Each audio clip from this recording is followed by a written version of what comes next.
The Earnestly Speaking podcast is a show that is founded on free-flowing conversation and may at times venture into mature subjects. Listener discretion is advised. Yeah,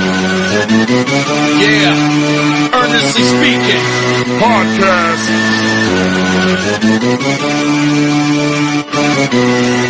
Let's get it. I'm a giant in New York, in Miami carry heat. So much more in store, my product can flood the street. Opinion Nation Godfather, CEO.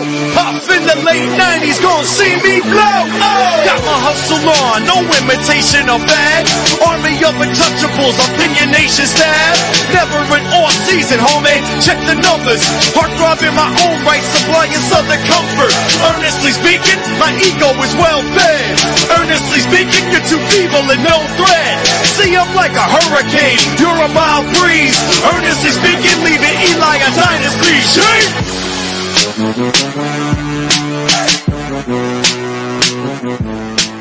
Perfect podcast coming to you January 11th, 2023.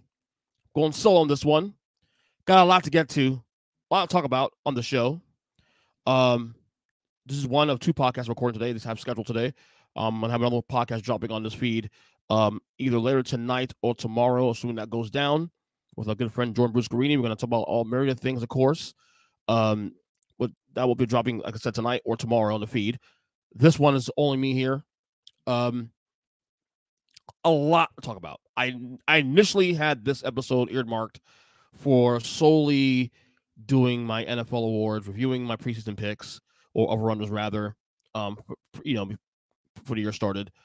And then things have just happening the last couple days and piled up to where we got to get into it. We got to talk about it, right? We can't just sit and let it simmer.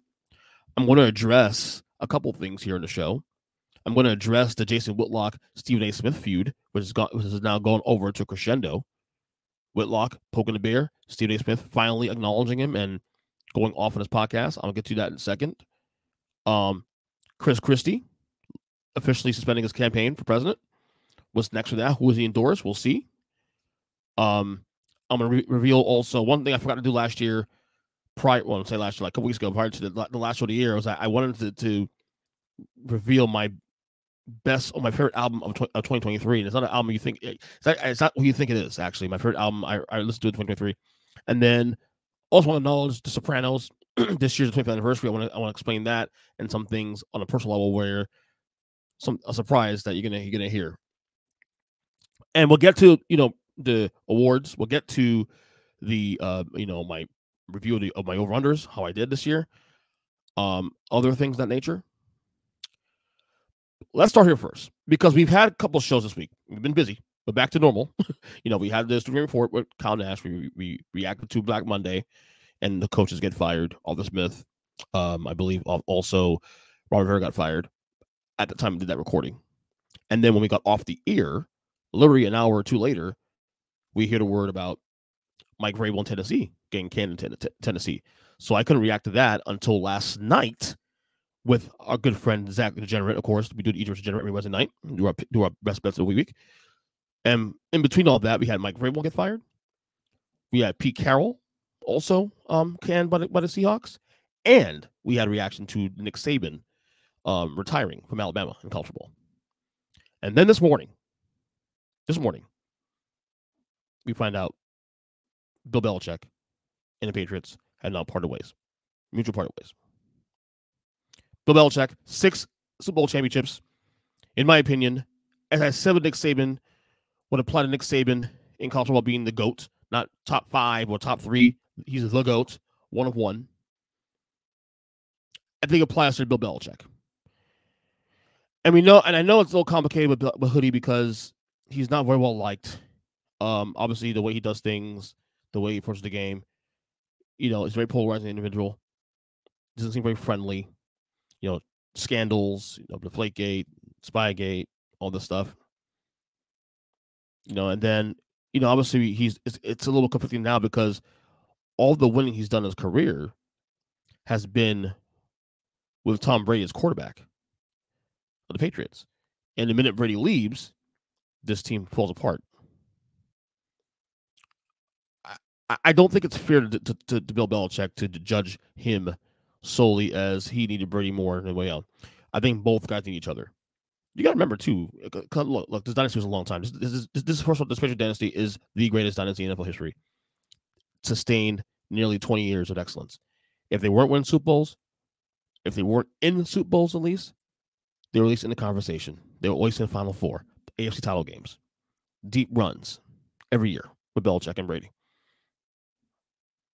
And I acknowledge Tom Brady's the GOAT. I think most people acknowledge that. But the thing is, we forget sometimes because it's been so long. It's been so long with Tom Brady that we acknowledge that he's a GOAT. That we forget that Tom Brady didn't really become Tom Brady until probably 5 or 6 years in. And by then, he already had 3 titles. We forget that sometimes. As much as Belichick needed Brady, it goes both ways, my friend. Brady needed Belichick too. They don't win those Super Bowls early, those 2001, 2003, 2004 Super Bowls, without that elite defense that carried that Patriots team. And again, I'm not saying Brady was not good. He was still really good. He wasn't the Tom Brady that we know and appreciate and respect, admire. Okay, you do go back to 2001, 2002, 3, 4, 5, those for early years. Tom Brady wasn't the Tom Brady that we now know and love. So how do they win? Conservative offense. You know, I didn't want to say he was a game manager because it sounds like a negative connotation, but it's not. But he really was close to a game manager at the time. The Patriots won those 3 Super Bowls early on, 3 out of 4 out the chute, because of that defense, anchored by Bill Belichick. That was his MO. Bill Belichick, and I'm a Giants fan saying this, was the anchor of the New York Giants defense that won 2 Super Bowls in 86 and 90, when Bill Belichick was the defensive coordinator of the New York Giants. So we're not going to sit here and mock Bill Belichick and say, oh, well, Brady's gone. It's not that simple. Now, we can be critical of Bill Belichick and some decisions he's made in recent years, you know, personnel decisions he's made in recent years. And for the record, we've been kind of saying this. I know I've mentioned this a couple times, even during the Brady years, that Belichick's made some questionable personnel decisions, but we always put under the rug because, oh, he did bad move, but they're still winning Super Bowls. Doesn't matter. They're still winning. So we pass it off. And rightfully so. You know, but let's not knock Belichick to raise Brady. Brady gets his flowers. In my eyes, he's the greatest of all time. It doesn't even matter at this point. He still gets the standard. He's still the standard by which quarterbacks are, you know, judged by. But it goes both ways. Not surprised this happened. Bill Belichick obviously is on pace. We'll see where he goes to next. He is second all-time in wins. I don't have the number in front of me. I think he's 40, maybe 40 wins behind Don Shula. We'll see how that plays out. He obviously wants to coach. He said he wants to coach. Where's he go? I think a good fit for him would be Washington. I think a fit for him would be the Chargers. You know, give him to the Chargers. You have a top 10 quarterback in the league, and Justin Herbert there already. I think Atlanta's interesting. Those are the 3 teams really to me that stand out for what would constitute good fits for Bill Belichick as head coach moving forward. But again, I don't want to make this about knocking Belichick because he was bad this year and pretty much bad last couple of years without Tom Brady. Because we don't have to do that. We don't have to do that at all. Bill Belichick's still, in my opinion, the greatest all time. I do think, though, that conversation, though, with coaching all time is a little more fluid than people get credit for. I think if Andy Reid wins a couple more in the back end here, certainly that conversation can change, given his influence in the league on top of that, too, and given the different places he's won at. But Belichick's the GOAT right now. If you ask me right now, who's the greatest coach of all time in NFL history? It's Bill Belichick.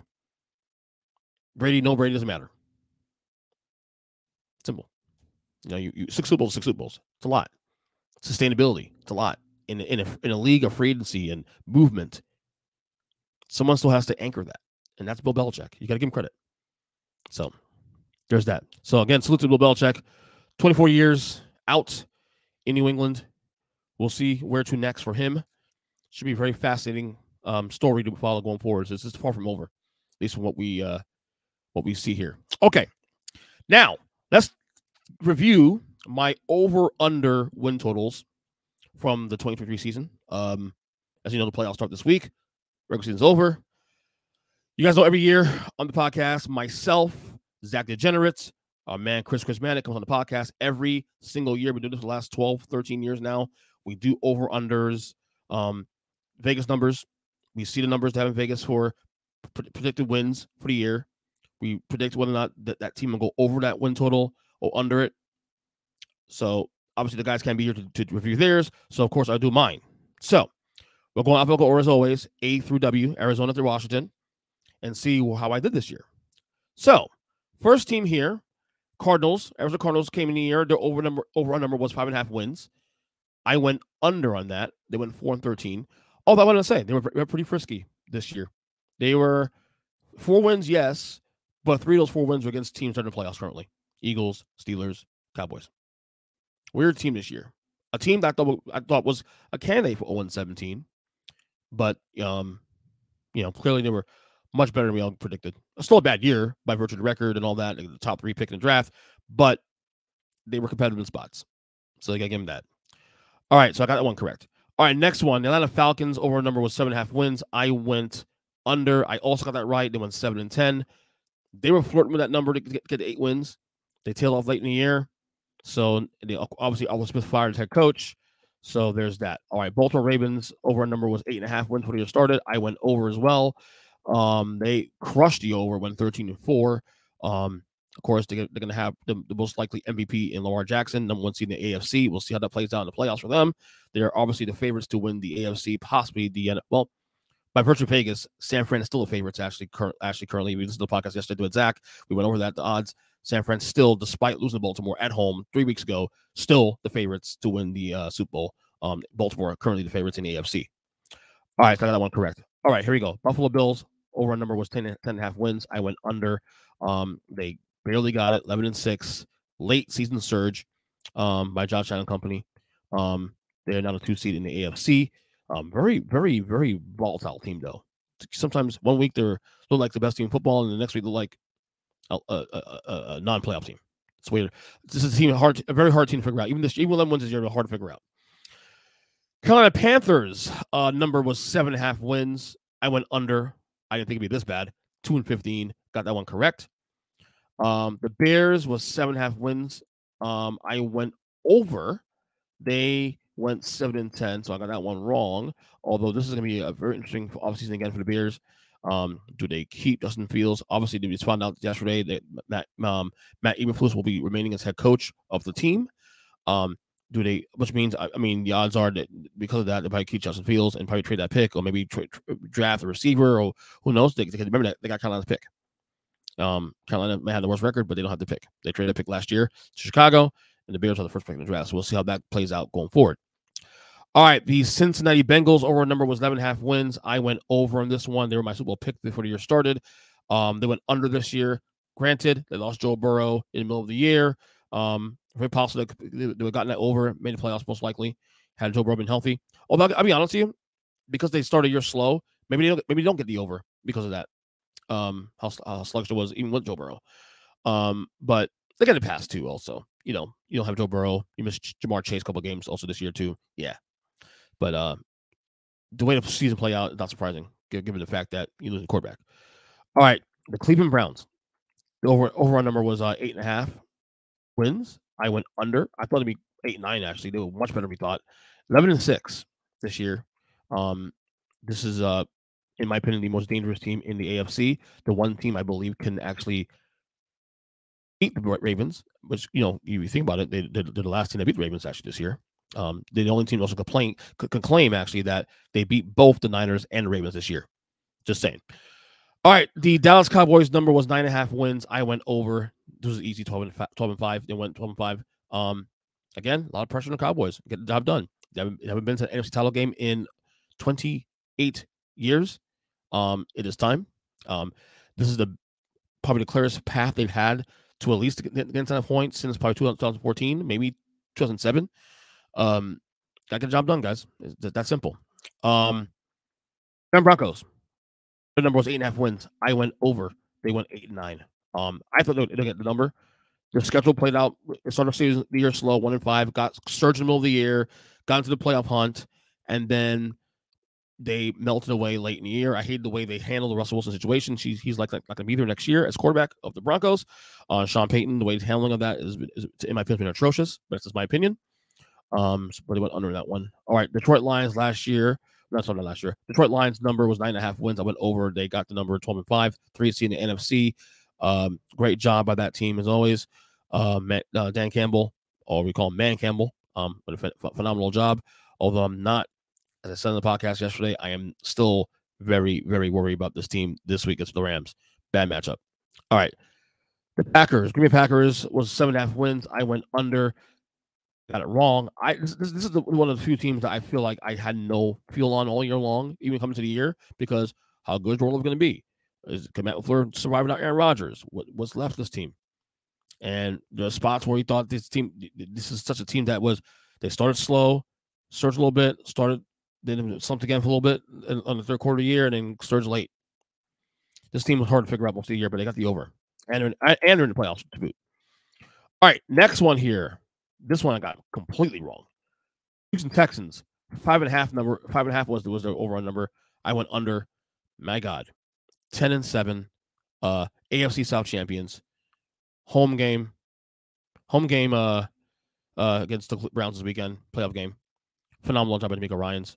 Probably my coach of the year. We'll see. We'll announce that in a second on the show when we do our results, our awards. But Houston Texans. What a story this year. What a story. The Indianapolis Colts, another good story this year. Their number was 6.5 wins. I went under as well. They went 9-8. They were literally yards from winning the game with Houston on Saturday and making the playoffs. But great story by the Colts. Great story by the Colts. A team I thought would be a bottom 5 team this year, and clearly we're not that. All right, now two disappointing teams. The Jacksonville Jaguars. A number was 9.5 wins. I went over. They went 9-8. Melting down late in the year. Injuries hurt, obviously, but you gotta win. You gotta win one more game to get in the playoffs, win the division, and they couldn't do that. Losing in Tennessee this past Sunday, bad loss, bad loss. All right, the Kansas City Chiefs number was 11.5 wins. I went over. They actually got under that one, 11-6 this year. This is obviously the worst of the Pat Mahomes era. It's kind of funny, like 6 years of Pat Mahomes, and 11-6 is the worst they've done. Let's ponder that in a second. The Kansas City Chiefs, 11-6, is the worst they've done in the 6 years under Pat Mahomes as quarterback. Think about that a second. And look, they've been pretty up and down this year. The offense has been really bad, and they're still 11-6. Ponder that for a second. I will not write him off in the playoffs because he had that quarterback. I was wrong there. All right, LA Chargers, over-on number was 9.5 wins. I went over. I was wrong. This team fell apart, 5-12. They were really never in it. Justin Herbert gets hurt late in the year. They fired Brandon Staley, which was rightfully so. I'm just saying, it was a mess for this team. We'll see who they got the coaches. It's a massive coaching. Lots of great available candidates for coaches this year. The Chargers got to get done. Maybe not have a cheap owner in the Spanos family. We'll see. All right, stay in LA. The Rams, the number was 7.5 wins. I actually went over in this one, thinking they'll bounce back with a healthy Matthew Stafford, and they bounced back. They went 10-7, made the playoffs, 6th seed, dangerous team. To me, the dangerous team of the NFC. They could be the spoiler of the NFC. They have Super Bowl pedigree. They were just there 2 years ago. You still got Stafford, still got Aaron Donald, still got Cooper Kupp. Puka Nacua was a phenomenal rookie this year. He's definitely a conversation for rookie of the year. Just saying. All right, Las Vegas Raiders, 7.5 wins was their number. I went under. I was wrong. They went 8-9. Weird year, but they fired Josh McDaniels. They bring in Anthony Pierce as the interim. They play very inspired football. We're literally in a playoff race until the last 2 weeks of the year. I already said you got to keep AP. Keep AP. Give him a chance. You know, the Raiders already screwed us up once already, where they had the guy, was it Samachia, whatever his name was, Rick Samachia, 2 years ago. You know, the Raiders had a really rough year where they had the tragic accident by the receiver by Ruggs, Henry Ruggs, where he got arrested and charged, convicted with manslaughter or of the car accident, wherever it was, and then you have all the situation going on with John Gruden. He comes in there, keeps the ship together. They make the playoffs, okay, and instead of giving him a job, they give the job to Josh McDaniels, who shits the bed for 2 years. Don't go and try to hire somebody out the chute. You're already paying 2 coaches right now as it is on the sidelines in Gruden and McDaniels. Stick with AP. Give him a chance. Okay? It's for the culture. All right. The Dolphins. The number was 9.5 wins. I went over. They got it. 11-6. Good year. Really good year. If you think about it in totality. But, again, a team that a lot of people cannot trust because they don't have much wins. They have, one win against a team of 500 against the Cowboys.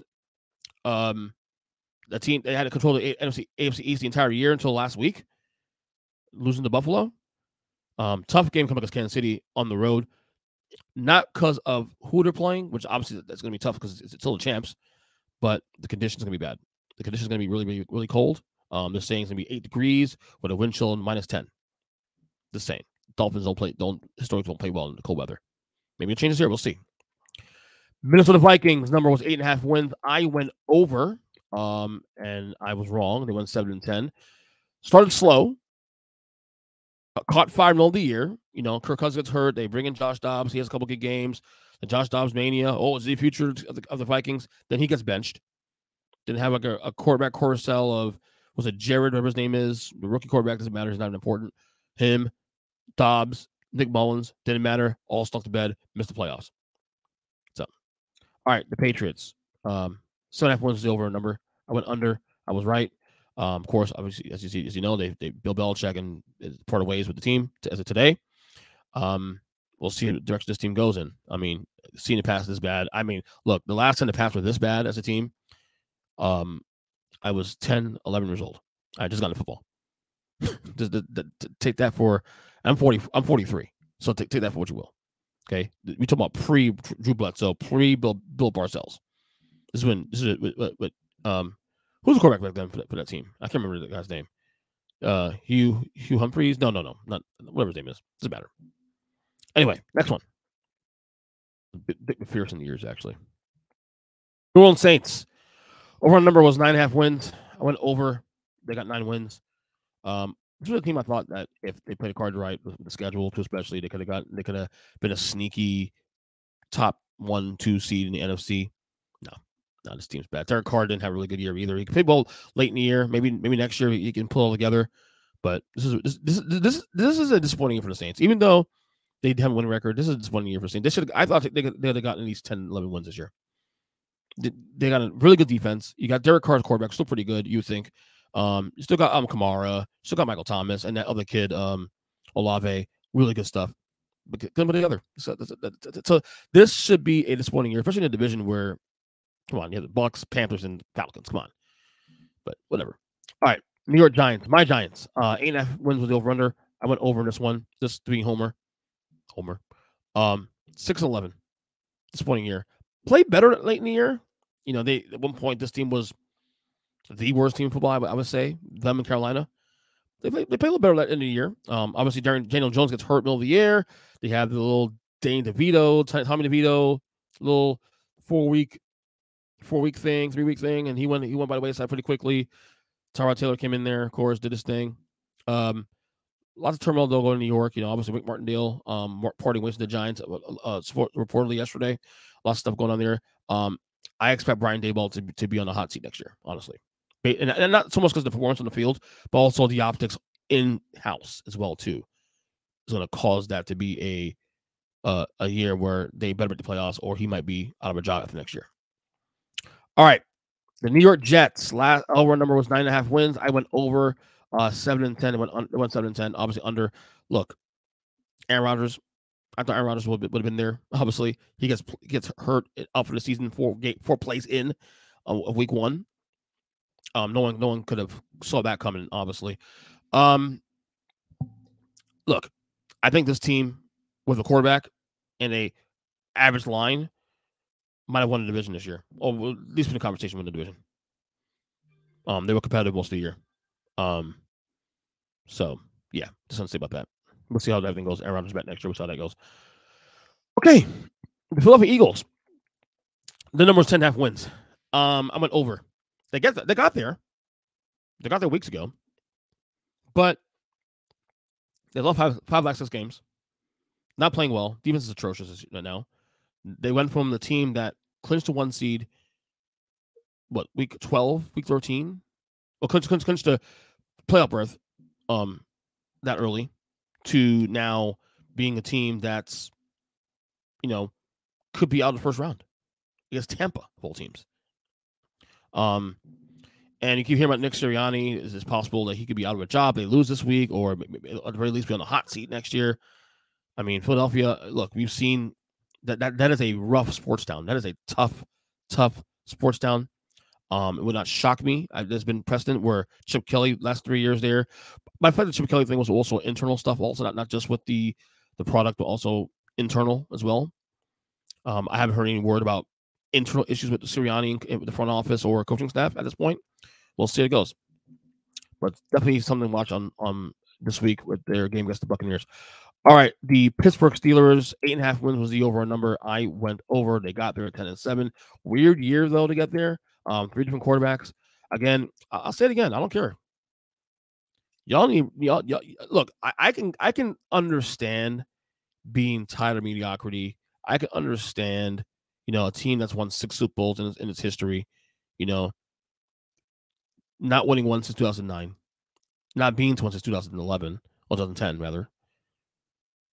Okay, but you guys are at least in the conversation with the playoffs every year. You know how many teams will love to be in your position right now? I appreciate Mike Tomlin, please. Because Mike Tomlin would be the hottest name on the market if you guys could let him loose. And thankfully, the Rooney's a smart organization. Thankfully, the Rooney's, who I also work for in my day job, thankfully, they're a smart family that understands loyalty and understands stability. At the very least, you guys are always in the conversation. And he did it this year with shoddy quarterback play from Kenny Pickett, from a little bit of Mitchell Trubisky, and then Mason Rudolph actually played well in the year. Surprise, surprise. People say, "Well, why did you sell him before?" Because he wasn't good before. That's why. Come on now. So, Steelers in the playoffs still, despite all that. 17 years of winning records in a row for Mike Tomlin. It is not an insignificant streak. It is something that you don't ever see in any sport. Well, very, very rare in any sport, for that matter. Definitely in football, given the movement that goes on there. Navigating Big Ben, navigating the Le'Veon Bell thing, navigating all these stuff, injuries, all that doesn't matter. He finds a way to get the job done. You gotta appreciate this guy. I'm sorry. All right, the San Francisco 49ers number was 11.5 wins. I went under. They went 12-5. To me, the favorites to win the NFC at least. To me, I think it's them and everybody else in the NFC. It's their conference to win. That simple. Brock Purdy, huge year for him. Chris McCaffrey, an MVP candidate. That team's loaded. As long as they're healthy, as long as Trent Williams is healthy, especially too, this team is the heavy favorites in the NFC. Possibly the Super Bowl. We'll see how that plays out in the weeks to come. A few more teams here. Seattle Seahawks number was 8.5 wins. I went under that one. They went I went under. They got the over 9-8, but missed the playoffs. They fired Pete Carroll this week. We'll see where it goes. What they do with Geno Smith. What they do with it's actually a decent roster. I'm curious to see where they go coaching wise. Do they bring back Dan Quinn? Do they go after Belichick? Do they go after Vrabel? I can see Vrabel working out there in Seattle too.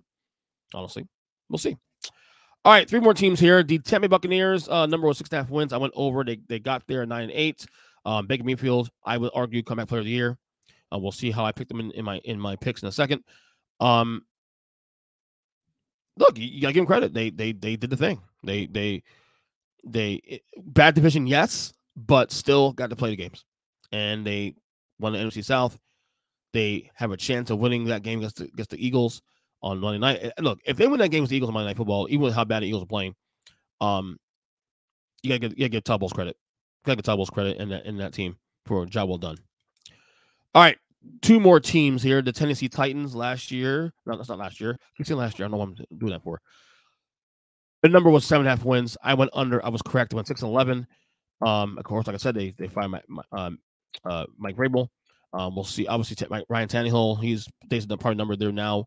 But if I can go, Will Levis is the strong quarterback moving forward. Derrick Henry's days are numbered. It seems like it there in Tennessee as well. Massive rebuild coming for this team. And the next team here, last team on the list here, the Washington Commanders. Their number was 7.5 wins as well. I went under. I got that one right as well. And 4-13. A team. Look, the Rivera firing was not surprising. I called that a year ago. I said unless they win, they make the playoffs, they win the playoff game, there's no way else to keep his job. He was in waiting. Once we knew Urban Meyer was the assistant head coach, we knew that thing was dead man walking. Hate to say it. Another team, new ownership group, massive rebuild coming up. We'll see what they do with the number 2 pick in the draft. They go with the quarterback. They trade a pick. We'll see what happens there. It's going to be really interesting to see how the Commanders navigate those waters.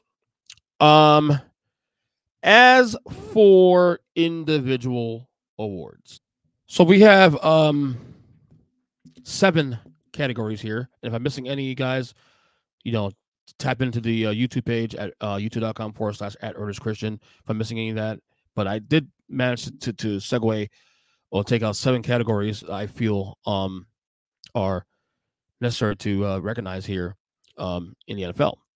So, offense rookie of the year. This was actually tougher, kind of tough. 2-man race though between this guy and Puka Nacua. But I had to go CJ Stroud because again, at the end of the day, even though Nacua was fantastic as the wingman to Cooper Kupp in LA. What CJ Stroud did this year as the quarterback of the Houston Texans, a team that has been the worst team in football for the last 3 years. The worst, not just one of the worst team in football last 3 years. Comes in there, new head coach, obviously. And all he does is not only get a winning record, not only win double-digit wins this year, 10 wins, wins division. Okay, will host a home playoff game. This guy was at one point, in my opinion, weeks ago, definitely in the MVP conversation. Think about it a second. How many quarterbacks this year can you say played better than C.J. Stroud this year? Outside Lamar Jackson. Okay? How many quarterbacks actually played better football this year than C.J. Stroud? You can't find any. He's phenomenal. He's ready right now. If I'm doing my rankings next year for quarterbacks, he's right in the top 10. The only other quarterbacks I would say that played on par, if not maybe a little better than him, maybe parts, was Dak Prescott. That's it. C.J. Stroud was amazing this year. So I got to give him his flowers. And what he's done to that franchise also, too. Defense Rookie of the Year. This one's a little harder for me. But I did some digging around a little bit. And I want to give love to this guy. And here's why. My Defense Rookie of the Year was Kobe Turner with the Rams. This dude is a defensive tackle. Okay? Again, repeat this real quick. Defensive tackle who had 9 sacks. Do you know how hard it is to get that many sacks in a season at that position? Where you're having, it is by far the hardest position to play to get to the quarterback. And yet this guy, as a rookie, 9 sacks. Sick. Gotta give him his props. So Kobe Turner, Rams defensive tackle, is my defensive rookie of the year. Offensive player of the year. This might have been the hardest one to do. A couple of guys you could have mentioned there. Christian McCaffrey. Other guys. I actually fell asleep on this one. Did not decide until this morning. I went Tyreek Hill. The reason why Tyreek Hill is this. Tyreek Hill, up until like maybe 2 weeks ago, was leading my MVP case. My MVP award. The entire Dolphins offense was predicated on Tyreek Hill. We can sit there and say, oh, 2 was great and this and that, and 2 was been solid. But we also did see this year when Tyreek Hill's out in the field, how massively different that the offense looks like. Tyreek Hill was, to me, as valuable as you can find of any player in football this year. Okay? He won't get MVP, so I'm going to give him at least give him Offensive Rookie of the Year. Chris McCaffrey, definitely in the conversation. Right there with Tyreek Hill. I feel like Chris McCaffrey, though, has a lot more help, a lot better team around him than, say, Tyreek Hill does. That's all I'll say. That's the only cop I have on that one. Because that could have gone either way. Him or McCaffrey have been fine. Defensive Player of the Year. Another tough one. I considered TJ Watt at one point for this one. But I gotta go Myles Garrett.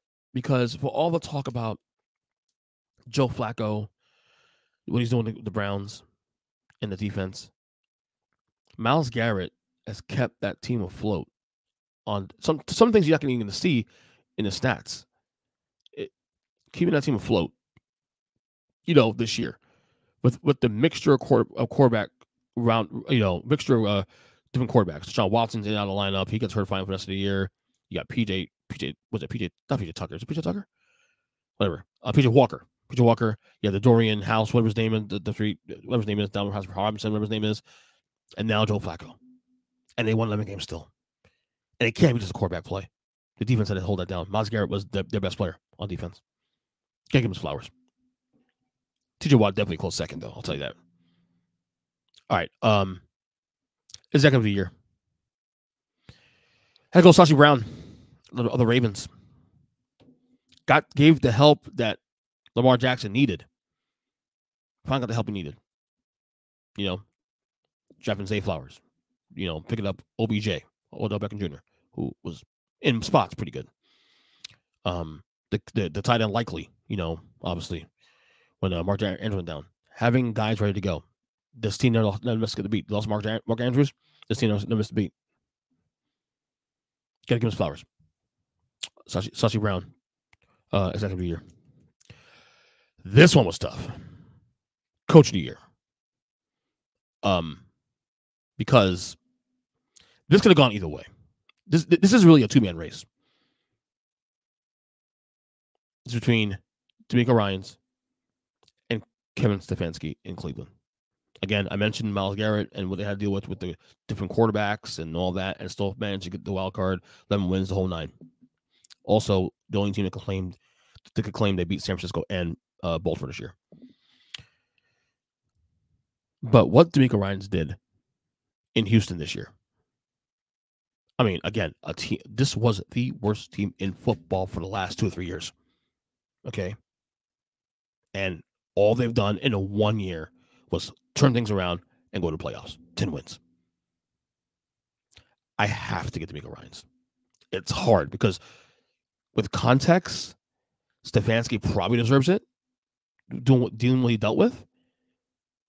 But taking a garbage team from what they had 2 wins last year to 10 the year after that with a rookie quarterback, and you're the rookie coach on top of that too. You also know this is your first year's coach. On top of that, putting in a program out the chute, you gotta get some flowers there. Sorry, gotta give him his flowers. So DeMeco Ryans, to me, because of that, had he not won the game against the Colts on Saturday, I might have said Stefanski because the Texans have been out in the playoffs. But because they even got to the playoffs, double-digit wins, the whole nine, gotta give him his flowers. And finally, MVP. For years, I've been beating the drum on Tyreek Hill, beating the drum on McCaffrey at points of the year. Even had a little bit of C.J. Stroud moments there. But at the end of the day, value is the word being used here. Value. I know people look at stats only, and stats do matter. But you also need to watch the games and look at the effects of the teams. To me, it's Lamar Jackson, not even close. You remove Lamar Jackson off this team, what are they? There's a reason why he has a 70% winning percentage as starting quarterback of the Ravens for the last 5 years. There's a reason that's a thing. Because they don't win much without him. The last 2 years, he's missed the last 5 games of the year. They made the playoffs 1 year, missed it the other year. Okay. This year, he's healthy all the way through. They're the number one seed. They're the number one seed in the AFC, best record in football. Just saying. Everything you asked them to do. It's funny now. We're now almost a year away past this now of his whole contract thing. Oh, should we pay Lamar Jackson's money? Man, how stupid do we look now? How fucking stupid do we look now a year later, questioning Lamar Jackson if he's worth the money? Now, that being said, for Lamar Jackson, got to get it done. If there's any way, if there's any year where it's the lanes are open for you to win a Super Bowl, it's now. I'm not saying he has no chance next year or year after that, but this year is perfect. You win a Super Bowl in a year that you're likely to win MVP. The conversation about you changes forever. They can never take that from you. You'll be a 2-time MVP, win a Super Bowl title as best player. They can't take it from you, buddy. They can't. So Lamar Jackson's my MVP this year. So there you go. One last football thing. I know we got 41 minutes of football talk on the show, but it's fine. It's fine. Because I told you guys when the show started, we have a lot to talk about here. This is going to go about an hour more. Okay? I have been doing this for years, never put it publicly for. Every year, what I do, like on a privately, of course, I rank the teams in the playoffs, and I do it week to week from the time the playoffs start all the way through. I call it my playoff rootability rankings. Basically, teams I'm rooting for in order. Like the one team I'm rooting for the most to win the Super Bowl versus the team I'm least rooting for. Obviously, you know the 14 the Eagles. I hate the Eagles by now. But I did one this year, and I figured, you know what? I mean, I'm gonna put this up for content purposes. You know, which teams? I'm gonna rank the teams that I'm rooting for in order. The 14 teams. So I'm gonna go from 1 to 14. 1 being the team I'm rooting the most for to win the Super Bowl this year. And I think I'll update this every week as the playoffs go on. 1 for me, the Dolphins. That's easy. They're my number 2 team after the Giants. They haven't won a Super Bowl since 1973. It's time. There's not a lot to cheer for in this town with football for a long time. Obviously, Dolphins. I live down here in South Florida, so yeah, I want to see that happen. So what? Number 2, the Ravens. Easy. Lamar Jackson. The narrative. I'm in that one. If Lamar wins that title, change everything. Change the perception of quarterbacks of his ilk. Black quarterbacks. The whole 9. The same. So Lamar, number 2. Number 3, Kansas City, the Chiefs. I love Pat Mahomes. I love Pat Mahomes. That's my dude. That's my dude. And I love Andy Reid. I actually want Andy Reid to be considered the GOAT. That's simple. You know. 4, the Lions. Their story. It's easy. The Lions have been garbage for a long time. The last time the Lions won a playoff game, I was 11 years old when they beat the Cowboys in the second round of playoffs and then lost to the Redskins in the NFC title game in 91. Love to see the Lions have something to cheer for. Now, obviously, Lions fans are probably Michigan Wolverines fans, at least most of them anyway. Maybe a split between them and the Spartans. Who knows? It's Michigan State. But it'd be nice to see a playoff win here on top of the Michigan Wolverines national title we saw this past Monday. It'd be nice to see that. 5, the Browns. Again, like the Lions, a team that's loyal fan base. Not a big fan of the city. But, yeah. Love to see that. For them. Be nice. 6, Bills. Y'all know this. Some of you might know this already. But I actually liked the Bills growing up as a kid. My favorite quarterback of all time is Jim Kelly. I love Irvin Thomas. Of the 4 Super Bowls they lost in 90, 91, 92, 93, the only one I did not root for them was in the first one against the Giants for obvious reasons. But yeah, Bills Mafia. Love that fan base. 7, the Texans. Hate the franchise. Hate the ownership group. I'm still pissed what they did last year, how they handle things. But I love D'Amico Ryans. I love C.J. Stroud. The story. It's a great story. 8, the Steelers. You know, Mike Tomlin, obviously. I love the Rooney family, of course. It's not my paychecks. You know? And the culture is great. 9, Packers. The Jordan Love story is pretty good. That's all I got there on the Packers, really, honestly. These next 5 teams, not a fan of, but they do have reasons to root for in the event they have to play certain teams in there. Now, granted, all these teams are also NFC teams, so likelihood of that happening is very low. The Rams, number 10. I do love Stafford and company, so that's one. 11, the Buccaneers. Not a Buccaneers fan, but Big Mayfield story is really fun. 12, Niners, because I hated Niners growing up as a kid. Cowboys, 13, I can't stand them either. 14, and the Eagles, for obvious reasons. So there are my rootability rankings here for this year's playoffs. So there's that. Okay. Time to address a story I've been following heavily for the last last couple weeks actually, but it came to crescendo the last couple of days. You guys know I love sports media. Following for sports media, or media in general, not sports media, but media in general. Stephen A. Smith and Jason Whitlock, 2 black prominent sports journalists. Although I'll say one is still on top of his game. One is still arguably the most popular, biggest face of the medium. Other one has been relatively obscure into a more fractured and situation where he's catering to a certain audience, and that's it. In Whitlock. So Jason Whitlock has been, from watching some of his material, because look, here's the thing. I don't do left, right, conservative, liberal. I don't do echo chambers. I try to listen to everything, or most things, from a diverse point of view, to hear perspective. Even if I don't agree with what you're saying, I want to hear perspective. So Jason Whitlock's been needling Stephen A. Smith for a long time, and a lot recently too. Talking about his book, talking about, he's there's a couple things. There's a lot of things. He's very critical of ESPN in general. That's like the conservative line.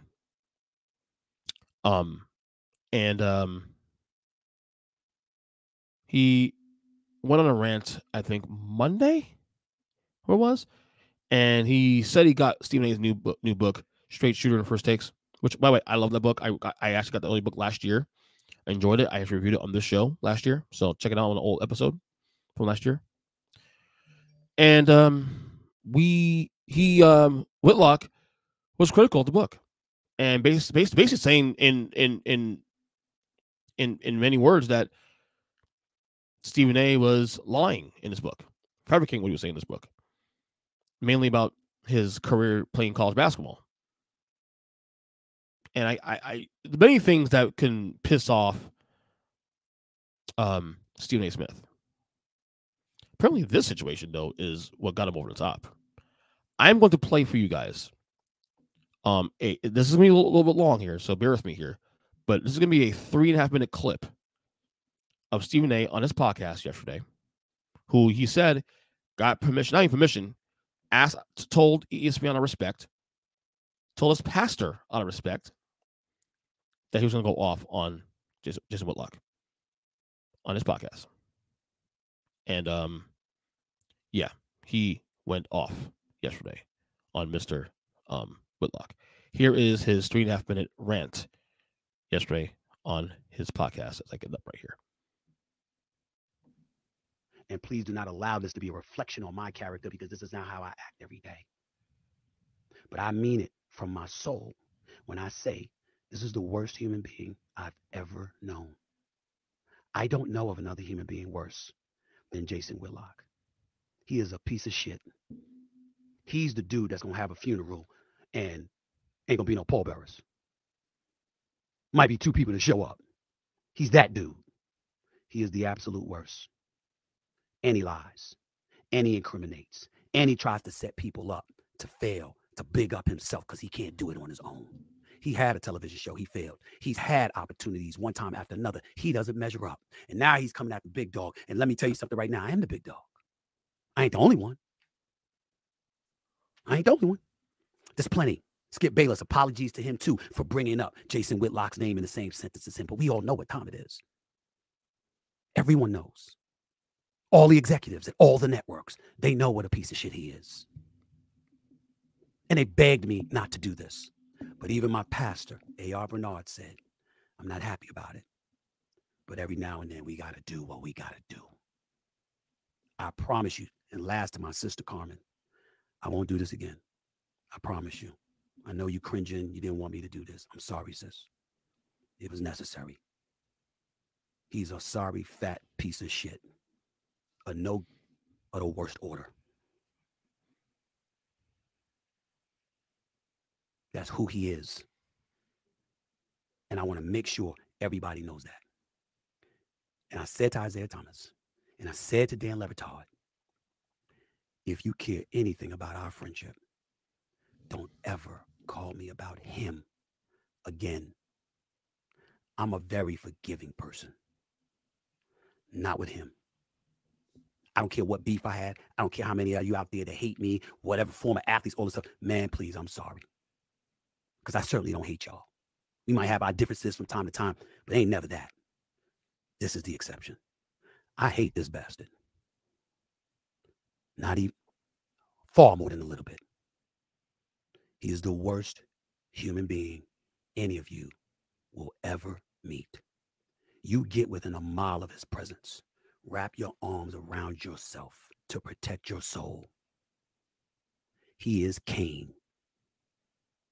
He is a devil. Wow. The worst. That's all I have to say. Y'all have a nice day. I'm going to go about my business. I will not speak about this piece of shit again. Peace and love. First of all, the funny part of the whole thing of that is he says peace and love after calling him a rat bastard and calling him Cain and all this bullshit. All right, let's unpack things here. Because I got into it on social media with a lot of folks, some defending Whitlock, some not, and all that. This is not new news about Whitlock. Let me tell you why. Personal level. I have personal friends in media that have worked under Whitlock in the past and have said similar sentiments about the guy. You look at the guy, Whitlock, and by the way, I kind of feel bad for him too in some sense because like this is a massive takedown. And by the way, it wasn't 3.5 minutes of a takedown. The actual Whitlock takedown took 45 minutes of an hour podcast. So I encourage you guys to go check out the Stephen Smith show from yesterday on there. He went in for 45 fucking minutes on Whitlock. Limb for limb. Broke down the article back in 2015 that Greg Howard from Deadspin wrote about, the inner workings of him at ESPN when he was trying to put together Undefeated and all that. And again, what Stephen A. said, I have also heard about Whitlock from personal friends of mine that used to work with him or for him or under him for years. Multiple people have said this to me. At some point, you're the problem. You know it's bad when Clay Travis, okay, someone with a guy that they both get along, both agree on the same political spectrum, same ideology, or similar anyway. And when they try to join up and do Outkick the coverage back in 2020, I actually remember writing about that on my blog, saying this is an interesting marriage. And not even, 3, 4, 5 months later, that thing broke up. That thing ended in flames. That partnership ended in flames.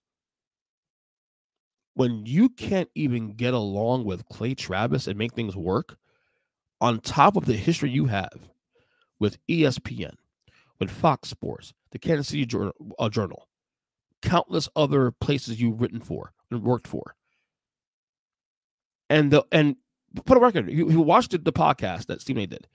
He put names to paper for the record, and then said names that he mentioned all confirmed what you said. You know what's bad when Clay Travis don't work with you.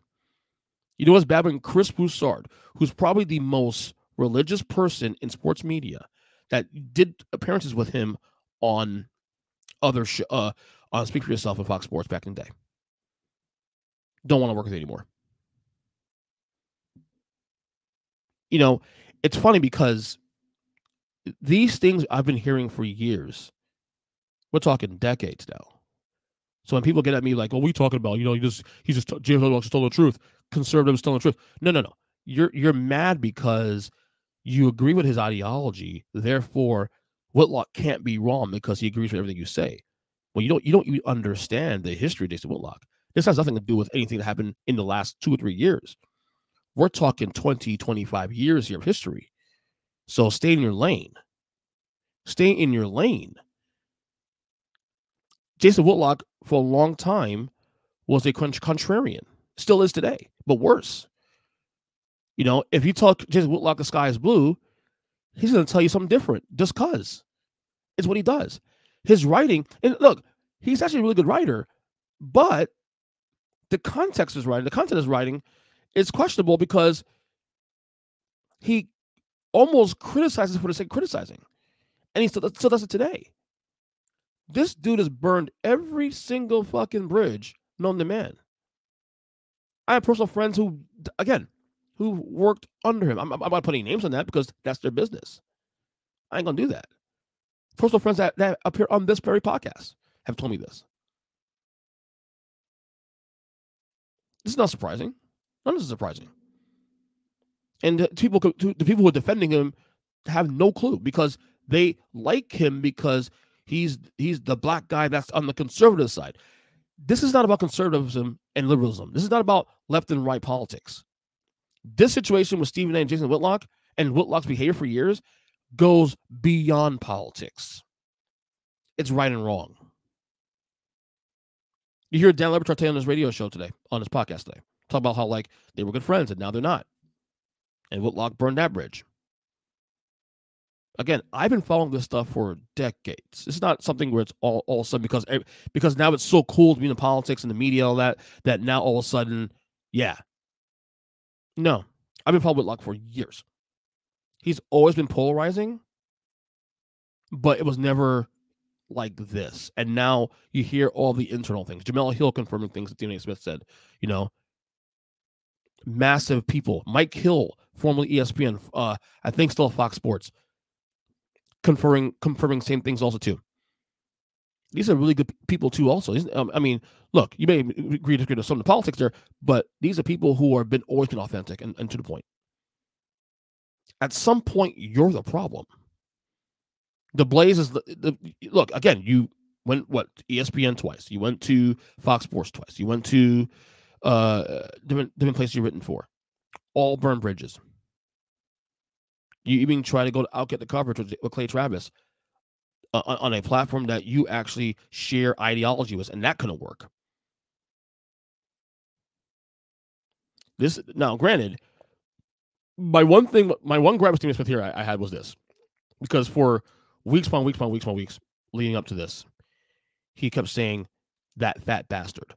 You know, that fat bastard. He would never refer to Whitlock by name. He'd just say that fat bastard. Of course, I knew who it was because I mean I followed those things, and Whitlock is obviously fits the bill, but he never even mentions my name, so he didn't give Whitlock any clout.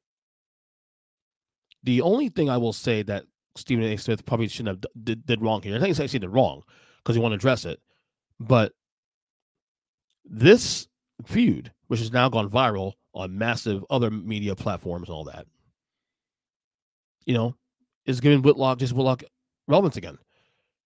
Jason Whitlock has not been relevant for a while.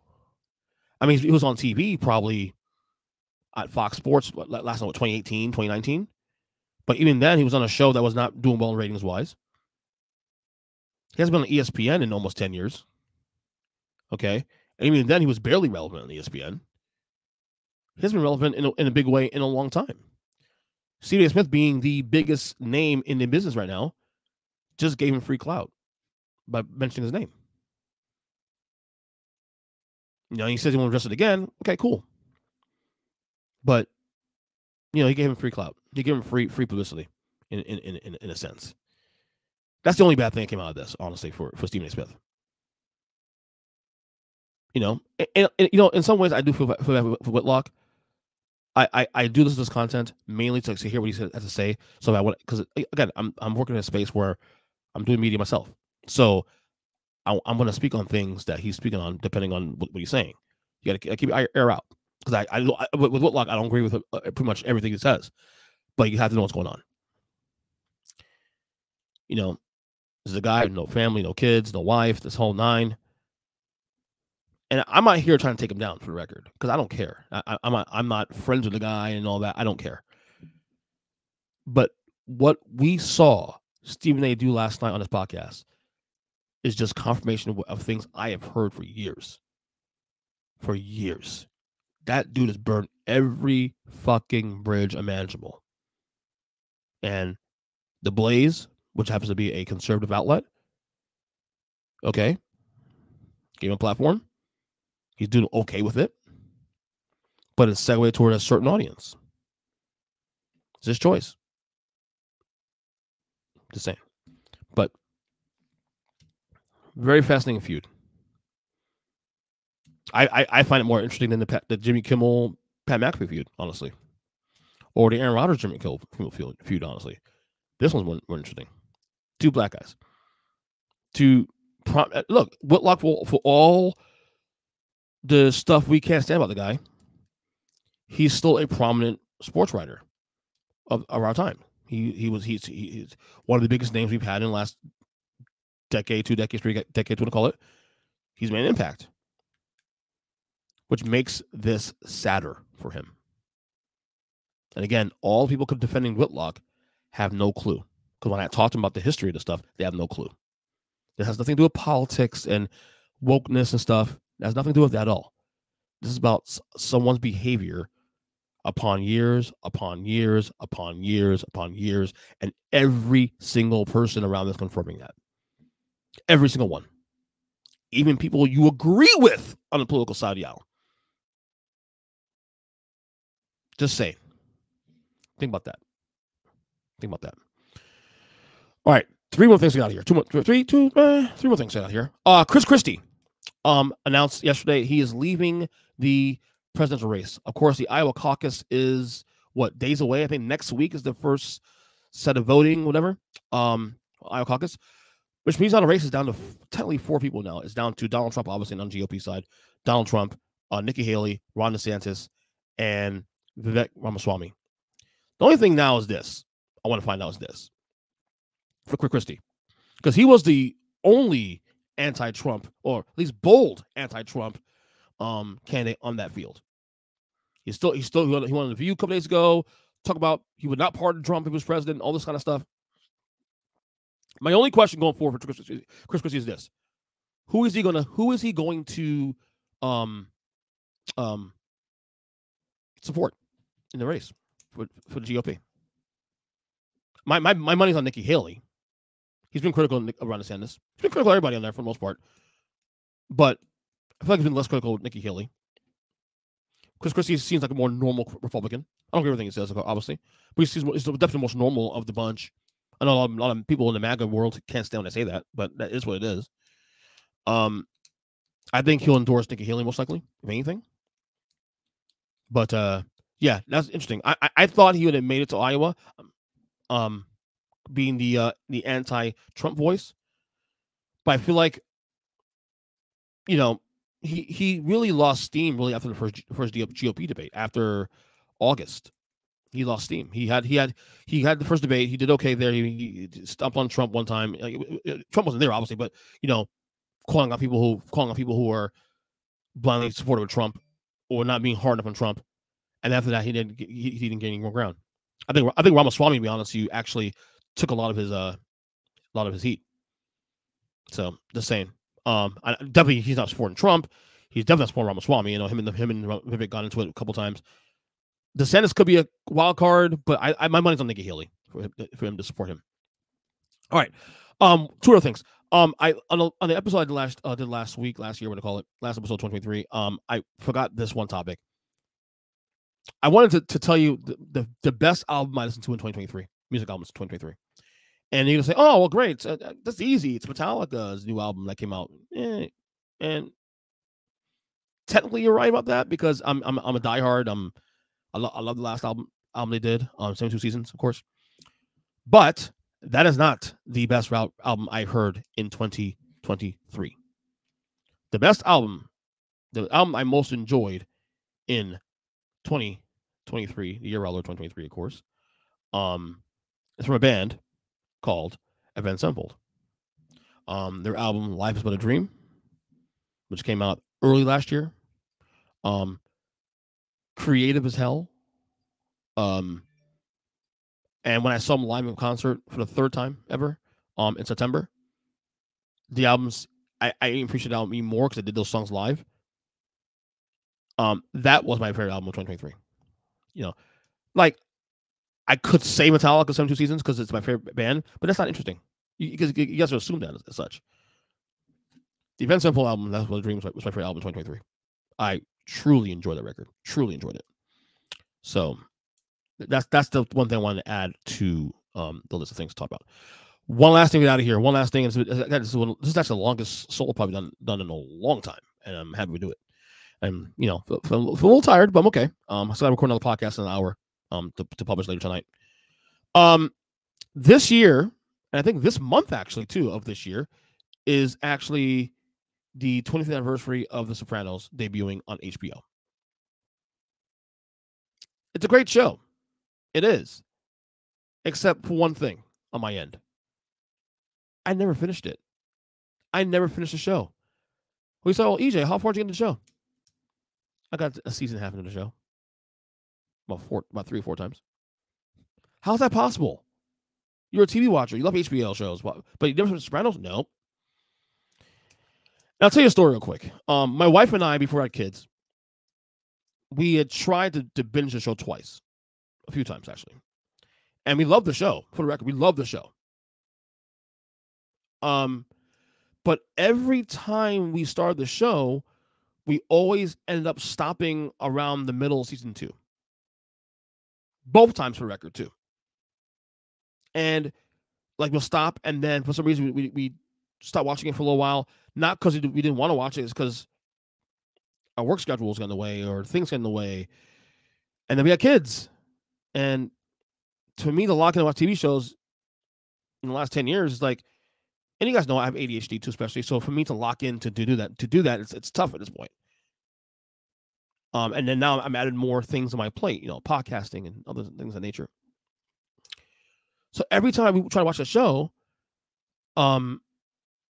we would stop at season 2, season 2. For whatever reason, I don't know why. Again, not because you don't like the show. We love the show. So, I told her this morning, we went to breakfast this morning. By the way, shout out to my son, Logan, who, for the second time this year, made honor roll. We went to school for a ceremony. Unfortunately, the ceremony got canceled because the school lost power or whatever. They lost the system stopped working, so it couldn't work, so we can do the ceremony, whatever. So we went to breakfast this morning. On my breakfast this morning, I told my wife, listen, because here's one of the things why I have never finished it either. When I try to finish on my own, she gets mad at me. She wants to watch with me. So she won't let me watch it on my own. Furthermore, she won't let me start over the show to do it. So I told her this morning, listen, this is what's going on. This month is the 20th anniversary of the show. I would like to finish the show finally this year. Get it out of the way. I would like to actually do a podcast on the show too also, but eventually after the shows, we finish the show. So she said that she wants to start the show for season 2. She remembers how season 1 went. I, however, want to start over the show anyway because that's what I want to do. So I told her, listen, starting this week, now the football's winding down. Obviously, this week is a little bit weird because of the playoffs, but we'll figure it out. Starting this week or next week, I am going to watch season 1 of the show. When I get to season 2, I'll let you know. And then from there, her and I will watch the show together. So that's the plan. I want to have this show done and over with by the end of winter. By the end of February, early March. I want to be done with the show. So I am dedicating this year to watching the first quarter of this year, especially, to finishing The Sopranos.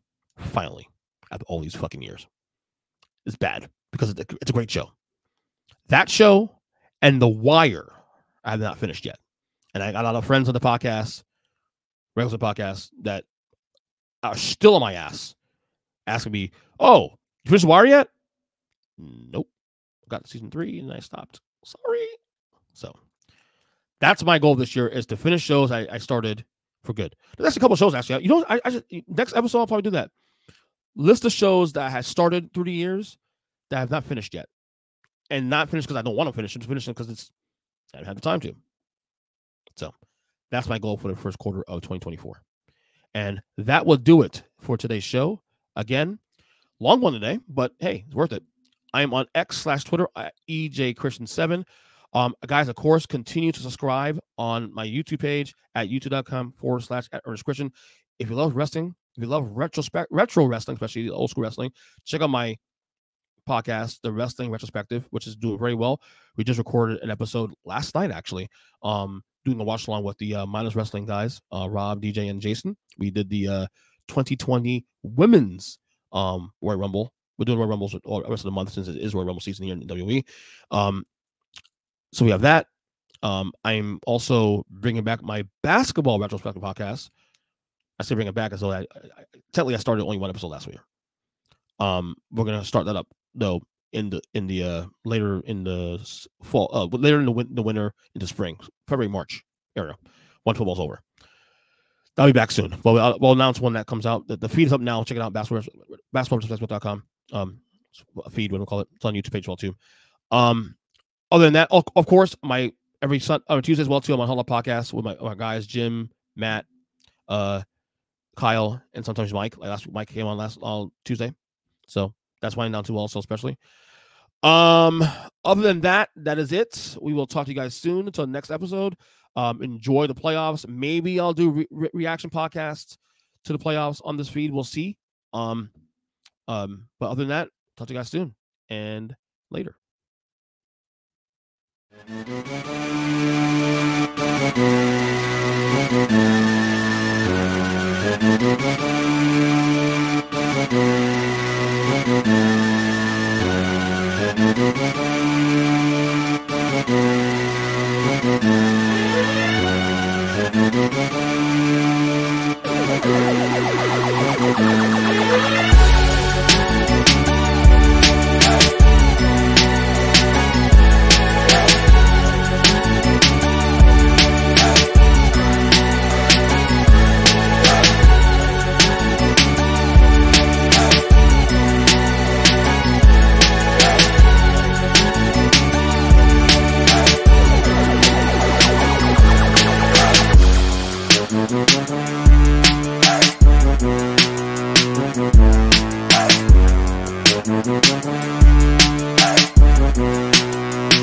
you.